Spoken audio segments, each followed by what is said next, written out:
Streets to figure out when the shelter needs to possibly open during this stormy week. Let's take you live to the Outer Banks. The sky is finally starting to break over Ocracoke. Over the last few days, the islands have seen as much rain as they usually get from a hurricane or a tropical storm. It's causing scenes like this. The National Park Service tweeted these pictures showing water surrounding the Bodie Island and Cape Hatteras lighthouses. 13 News Now reporter Stephen Graves found more problems on the Outer Banks. He picks up our team coverage from Kitty Hawk.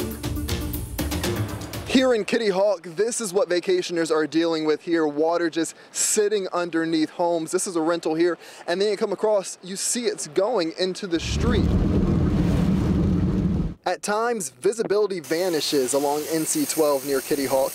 It doesn't make many people want to venture out unless you have this idea. Exactly. Better than sitting inside. But before you judge him, just imagine being a teenager on vacation and then all of this. We came to the beach like one day and it started raining.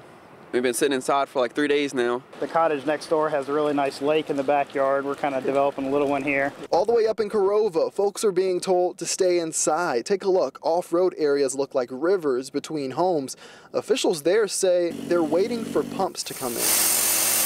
In Kitty Hawk, that plan is already in place. The pump stations are solely for the purpose of pumping water off the town's infrastructure and the roadways. Town manager Andy Stewart says the 3 pumps are placed along NC 12 to get standing water into the ocean. We realize that, like I say, with the amount of rain that we've had, there are going to be issues with private residences, and we wish we could help everybody, but unfortunately, we have limited resources. And town officials say